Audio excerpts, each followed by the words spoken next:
Anies Baswedan dipastikan gagal mengikuti Pilkada 2024 seiring dengan penutupan pendaftaran di hari terakhir pada Kamis 29 Agustus. Padahal peluang tersebut sempat terbuka saat Anies terpantau merapat ke kantor DPP PD Perjuangan pada Senin 26 Agustus atau saat pengumuman calon kepala daerah oleh Ketua Umum PDIP Megawati Soekarno Putri.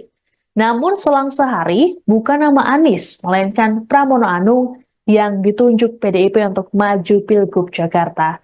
Merespons hal ini, bakal cagup usungan Kim Plus Ridwan Kamil memberikan doa terbaiknya untuk Anies. Mantan Gubernur Jawa Barat itu dalam keterangan pada Jumat 30 Agustus mengaku sudah menganggap Anies seperti sahabatnya sendiri. RK pun menyebut takdirnya dengan Anies berbeda.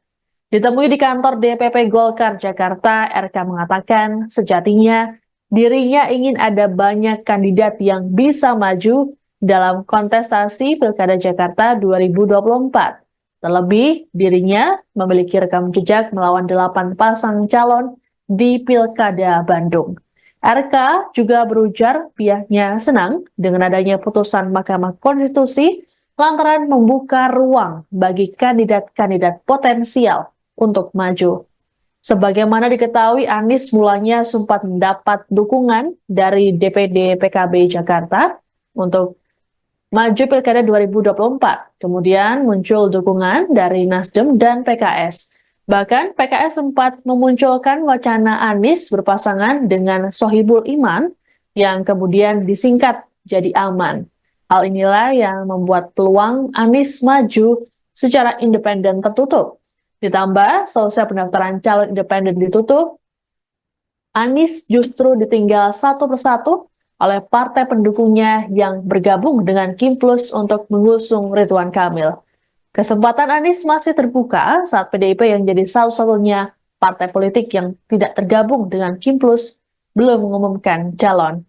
Setelah gagal diusung di Pilkada Jakarta, Anies sebenarnya dipinang untuk maju di Jawa Barat. Namun hal tersebut pupus karena Anies menolak dengan alasan tak ada aspirasi dari masyarakat agar dirinya maju di Jabar.